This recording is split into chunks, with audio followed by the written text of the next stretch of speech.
ನಮಸ್ಕಾರ. ಈ ರಾಶಿಯವರು ಈ ರಾಶಿಯವರನ್ನ ಮದುವೆ ಮಾಡಿಕೊಂಡ್ರೆ ದರಿದ್ರ ಅಂತೂ ಗ್ಯಾರಂಟಿ. ಖಂಡಿತವಾಗ್ಲೂ ಯಾವ ರಾಶಿಯವ್ರನ್ನ ಮದುವೆ ಮಾಡ್ಕೊಂಡ್ರೆ ದರಿದ್ರ ಗ್ಯಾರಂಟಿ ಗೊತ್ತಾ? ಹೇಳ್ತೀನಿ. ವಿಡಿಯೋನ ಪೂರ್ತಿ ನೋಡಬೇಕು, ಸ್ಕಿಪ್ ಮಾಡ್ದಲ್ಲೇ ನೋಡಿದರೆ ನಿಮಗೆ ಗೊತ್ತಾಗುತ್ತೆ. ಸುಮ್ಮನೆ ಅರ್ಧಂಬರ್ಧ ಇದು ನನ್ನ ರಾಶಿ, ಈ ರಾಶಿನ ಮದುವೆ ಮಾಡ್ಕೊಂಡಿನಿ ಅದಕ್ಕೆ ನನಗೆ ಅಂತ ಅರ್ಧಂಬರ್ಧ ನೋಡಿ ಸುಮ್ಮನೆ ಆಗ್ತೀರ. ವಿಡಿಯೋನ ಪೂರ್ತಿ ನೋಡಿದರೆ ಸ್ಕಿಪ್ ಮಾಡ್ದಲ್ಲೇ ನಿಮಗೆ ಗೊತ್ತಾಗ್ತಾ ಹೋಗುತ್ತೆ. ಮೊದಲು ಹೊಸದಾಗಿ ವಿಡಿಯೋ ನೋಡ್ತಾ ಇದ್ದವರು, ಮೊದಲನೇ ಬಾರಿ ವಿಡಿಯೋ ನೋಡ್ತಾ ಇದ್ದವರು ಚಾನಲ್ ಸಬ್ಸ್ಕ್ರೈಬ್ ಮಾಡ್ಕೊಳ್ಳಿ, ವಿಡಿಯೋನ ಲೈಕ್ ಮಾಡ್ಕೊಳ್ಳಿ, ಹೈಪ್ ಮಾಡಿ ಕೆಳಗಡೆ. ಈಗ ನೋಡಿ, ಎಸ್ಪೆಷಲಿ ಹೇಳ್ತಿದ್ದೀನಿ, ಸ್ಕಿಪ್ ಮಾಡ್ದಲೇ ಫುಲ್ ನೋಡಿ ಗೊತ್ತಾಗುತ್ತೆ. ಸ್ವಲ್ಪ ತಾಳ್ಮೆಯಿಂದ ನೋಡಬೇಕು. ಅರ್ಜೆಂಟ್ ಜಾಸ್ತಿ ಇಮ್ಮಿಡಿಯೇಟಾಗಿ ನೋಡ್ಬಿಡ್ಬೇಕು ನಾನು ರಾಶಿ ಬಂತನೋ ಅಂತ.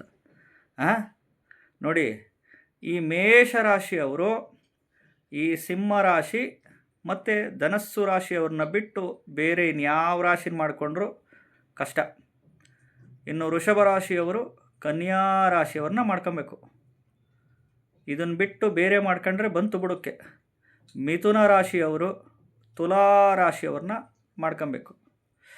ಇನ್ನು ಕಟಕ ರಾಶಿಯವರು ವೃಶ್ಚಿಕ ರಾಶಿ ಅಥವಾ ಮೀನ ರಾಶಿಯವ್ರನ್ನ ಮಾಡ್ಕೊಬೇಕು. ಇದನ್ನು ಬಿಟ್ಟು ಬೇರೆದು ಮಾಡ್ಕೊಂಡಿದ್ವಿ, ಬಂತು ಬುಡಕ್ಕೆ. ಇನ್ನು ಸಿಂಹ ರಾಶಿಯವರು ಮೇಷರಾಶಿ ಅಥವಾ ಧನಸ್ಸು ರಾಶಿಯವ್ರನ್ನ ಮಾಡ್ಕೊಬೇಕು. ಇನ್ನು ಕನ್ಯಾ ರಾಶಿಯವರು ವೃಷಭ ರಾಶಿಯವ್ರನ್ನ ಮಾಡ್ಕೊಬೇಕು.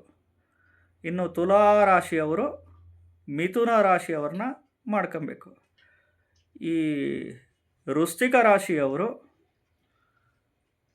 ಮೀನ ರಾಶಿ ಅಥವಾ ಕಟಕ ರಾಶಿಯವ್ರನ್ನ ಮಾಡ್ಕೊಬೇಕು. ಅಥವಾ ವೃಶ್ಚಿಕ ರಾಶಿಯವರು ವೃಶ್ಚಿಕ ರಾಶಿಯವ್ರನ್ನ ಮಾಡ್ಕೊಬೋದು. ಇನ್ನು ಧನಸ್ಸು ರಾಶಿಯವರು ಸಿಂಹ ರಾಶಿ ಅಥವಾ ಮೇಷ ರಾಶಿಯವ್ರನ್ನ ಮಾಡ್ಕೊಬೇಕು. ಈ ಮಕರ ರಾಶಿಯವರು ಮಕರ ರಾಶಿನ ಮಾಡ್ಕೊಬೋದು. ಮಕರ ರಾಶಿಯವರು ಕುಂಭ ರಾಶಿನ ಮಾಡ್ಕೊಬೋದು. ಕುಂಭ ರಾಶಿಯವರು ಕುಂಭ ರಾಶಿನ ಮಾಡ್ಕೊಬೋದು. ಕುಂಭ ರಾಶಿಯವರು ಮಕರ ರಾಶಿನ ಮಾಡ್ಕೊಬೋದು. ಇನ್ನು ಮೀನ ರಾಶಿಯವರು ಕಟಕ ರಾಶಿ ಅಥವಾ ವೃಶ್ಚಿಕ ರಾಶಿಯವ್ರನ್ನ ಮಾಡ್ಕೊಬೋದು. ಮತ್ತು ಇನ್ನೊಂದು, ಒಂದೇ ರಾಶಿ ಒಂದೇ ನಕ್ಷತ್ರದಲ್ಲಿ ಮದುವೆ ಮಾಡಿಕೊಂಡವರು, ಒಂದೇ ರಾಶಿ ಒಂದೇ ನಕ್ಷತ್ರದಲ್ಲಿ ಮದುವೆ ಮಾಡಿಕೊಂಡವರು, ಅದು ಒಂದು ಸ್ವಲ್ಪ ಸಮಸ್ಯೆಗಳು ಬರುತ್ತೆ. ಇದನ್ನು ಬಿಟ್ಟು ಈಗ ನಾನು ಹೇಳಿರೋದು ಬಿಟ್ಟು ಬೇರೆ ರಾಶಿಗೆ ಮಾಡ್ಕೊಂಡಿದ್ರೆ ಅಂತಂದರೆ ಖಂಡಿತವಾಗ್ಲೂ ದರಿದ್ರ ಗ್ಯಾರಂಟಿ. ಬಟ್ ಹೊಂದ್ಕೊಂಡೋಗೋ ಮನೋಭಾವಗಳು ಗಂಡ ಹೆಂಡತಿಯಲ್ಲಿ ಇಬ್ಬರಲ್ಲೂ ಇತ್ತು ಅಂತಂದರೆ ಏನೂ ಸಮಸ್ಯೆ ಬರಲ್ಲ. ಹೊಂದ್ಕೊಂಡೋಗೋ ಮನೋಭಾವಗಳು ಗಂಡನಲ್ಲೂ ಹೆಂಡತಿಯಲ್ಲಿ ಪರಸ್ಪರ ಒಂದು ಪ್ರೀತಿ ವಿಶ್ವಾಸಗಳಿದ್ದರೆ ಏನೂ ತೊಂದರೆ ಏನಾಗಲ್ಲ. ಇಲ್ಲ ಅತ್ತೆ ಮಾವ ನಾದನಿ ಇದ್ರ ಕಡೆಯಿಂದ ಸಮಸ್ಯೆಗಳು ಬಂದ್ಬಿಡ್ತವೆ, ಅಳಿಯನ ಕಡೆಯಿಂದ, ಇಲ್ಲ ಸೊಸೆ ಕಡೆ ಸಮಸ್ಯೆಗಳು ಬಂದ್ಬಿಡುತ್ತೆ. ಆ ರೀತಿ ಇಲ್ಲಿ ಹೊಂದ್ಕೊಂಡು ಹೋಗ್ತೀನಿ ಅಂತಂದರೆ ನೀವು ಯಾವುದೇ ರಾಶಿಯವ್ರನ್ನ ಬೇಕಿದ್ರೂ ಮದುವೆ ಮಾಡ್ಕೊಬೋದು, ತೊಂದರೆ ಏನಿಲ್ಲ. ಯಾವುದೇ ರಾಶಿಯವ್ರನ್ನ ಬೇಕಿದ್ರೂ ಮದುವೆ ಮಾಡ್ಕೊಳ್ಳಿ, ಏನೂ ತೊಂದರೆ ಇಲ್ಲ. ಹೊಂದ್ಕೊಂಡು ಹೋಗ್ತೀನಿ ಅಂದರೆ ಇದೇ 70 ವರ್ಷ 80 ವರ್ಷ 100 ವರ್ಷದ ಹಿಂದ್ಗಡೆ ಹೋದರೆ ಇವೆಲ್ಲ ಇರಲಿಲ್ಲ.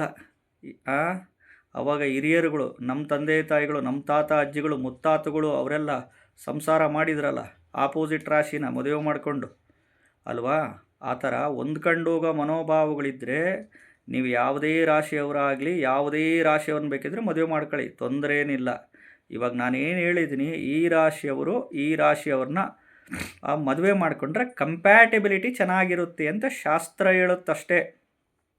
ನೀವು ಕಿತ್ತರ್ಕೊಂಡು ಕಿವಿ ಹರ್ಕೊಂಡು ಜಗಳ ಹರ್ಕೊಂಡು ಮಾಡಿದರೆ ಅಲ್ಲಿ ಗ್ರಹಗಳು ವರ್ಕ್ ಆಗಲ್ಲ, ನಕ್ಷತ್ರಗಳು ವರ್ಕ್ ಆಗಲ್ಲ, ರಾಶಿಗಳು ವರ್ಕ್ ಆಗಲ್ಲ. ಇವಾಗ ಹೆಂಗಾಗ್ಬಿಟ್ಟಿದೆ ಅಂದರೆ ಎಲ್ಲೇ ಮೀರಿ ಹೋಗ್ತಾ ಇದ್ದಾನೆ ಮನುಷ್ಯ, ಎಲ್ಲೇ ಮೀರಿ. ನಾನು ಮೇಷರಾಶಿ ಸಿಂಹರಾಶಿ ಧನಸ್ಸು ರಾಶಿನೇ ಮದುವೆ ಮಾಡ್ಕೊಂಡೆ ಆದರೂ ನಮಗೆ ಡೈವರ್ಸ್ ಆಗಿದೆ. ನಾನು ವೃಷಭ ರಾಶಿ ಕನ್ಯಾ ರಾಶಿನ ಮಾಡ್ಕೊಂಡಿದ್ದೀನಿ ಆದರೂ ಡೈವರ್ಸ್ ಆಗೈತಿ. ಗಂಡ ತೀರೋಗ್ಬಿಟ್ಟಿದ್ದಾನೆ, ಹೆಂಡತಿ ಸತ್ತೋಗ್ಬಿಟ್ಟಿದ್ದಾರೆ ಅಂತೀರ. ಮಿಥುನ ರಾಶಿ ನಾನು ತುಲಾ ರಾಶಿನೇ ಮಾಡ್ಕೊಂಡಿದ್ದೀನಿ, ನಮಗಿನ್ನೂ ಮಕ್ಕಳೇ ಆಗಿಲ್ಲ ಅಂತೀರ. ನಾನು ಸಿಂಹರಾಶಿ ಮೇಷರಾಶಿ ಧನಸ್ಸು ರಾಶಿನೇ ಮಾಡ್ಕೊಂಡಿದ್ದೀನಿ, ಡೈವರ್ಸ್ ಆಗಿದೆ, ಮಕ್ಕಳಾಗಿಲ್ಲ. ಅತ್ತೆ ಸೊಸೆ ಜಗಳ ಐತೆ, ಸಪರೇಷನ್ನು, ದೂರ ಆಗಿದ್ದೀವಿ, ಕೋರ್ಟಲ್ಲಿ ಡೈವರ್ಸು ಒಂದು ನಡೀತಾ ಇದ್ದಾವೆ, ಇನ್ನೂ ಸಾಲ್ವ್ ಆಗ್ತಿಲ್ಲ ಅಂತೀರ. ನಾನು ಮಕರ ರಾಶಿ ಕುಂಭರಾಶಿನ ಮದುವೆ ಮಾಡ್ಕೊಂಡಿನಿ, ಡೈವರ್ಸ್ ಆಗ್ತೈತೆ, ಕೋರ್ಟಲ್ಲಿ ಕೇಸ್ ನಡೀತೈತೆ ಅಂತೀರ. ಅದನ್ನೇ ಹೇಳ್ತಿದ್ದೀನಲ್ಲ, ನೀವು ಹೊಂದ್ಕೊಂಡೋಗೋ ಮನೋಭಾವಗಳಿತ್ತು ಅಂತಂದರೆ ಯಾವುದೇ ರಾಶಿಯವರಾಗಲಿ ಯಾವುದೇ ರಾಶಿಯವ್ರನ್ನ ಮದುವೆ ಮಾಡ್ಕೊಂಡ್ರು ಸಂಸಾರಗಳು ಮಾಡ್ತೀರ. ಮಕ್ಕಳಾಗ್ತಿಲ್ಲ ಅಂತಂದರೆ ಏನಾದರೂ ಡಿಫೆಕ್ಟ್ಸ್ ಇರುತ್ತೆ, ಡಾಕ್ಟರ್ಸುಗಳನ್ನ ಕನ್ಸಲ್ಟ್ ಮಾಡಿ ಸರಿಯಾಗಿ ಟ್ರೀಟ್ಮೆಂಟುಗಳು ತಗೊಬೇಕು. ಒಂದು ಈ ಜಗಳಗಳು ಬರ್ತವೆ ಮನೆಯಲ್ಲಿ ಅಂದರೆ ಯಾವ ವಿಚಾರಕ್ಕೆ? ದುಡ್ಡಿನ ವಿಚಾರಕ್ಕೆ, ಆಸ್ತಿ ವಿಚಾರಕ್ಕೆ, ಪ್ರಾಪರ್ಟಿಗಳ ವಿಚಾರಕ್ಕೆ, ಅತ್ತೆ ವಿಚಾರಕ್ಕೆ, ಸೊಸೆ ವಿಚಾರಕ್ಕೆ, ಅಳಿಯನ ವಿಚಾರಕ್ಕೆ, ಇಲ್ಲಾಂದರೆ ಸೆಕ್ಸ್ ವಿಚಾರಕ್ಕೆ. ಕೋಪ್ರೇಟ್ ಮಾಡಲ್ಲ ಗಂಡ, ಕೋಪ್ರೇಟ್ ಮಾಡಲ್ಲ ಹೆಂಡತಿ, ದುಡಿಯಲ್ಲ, ಇನ್ನೊಂದು ಮತ್ತೊಂದಕ್ಕೆ ಇರ್ತವೆ. ಹೊಂದ್ಕೊಂಡು ಹೋಗ್ತೀನಿ ಅಂದರೆ ಯಾವ ರಾಶಿಯವ್ರನ್ನ ಬೇಕಿದ್ರೂ ಮದುವೆ ಮಾಡ್ಕೊಳ್ಳಿ. ಚಾನಲ್ನ ಸಬ್ಸ್ಕ್ರೈಬ್ ಮಾಡ್ಕೊಳ್ಳಿ. ವಿಡಿಯೋ ಇಷ್ಟ ಆದರೆ ಲೈಕ್ ಮಾಡಿ, ಇಲ್ಲಾಂದರೆ ಬೇಡ, ತೊಂದರೆ ಏನಿಲ್ಲ. ನಮಸ್ಕಾರ.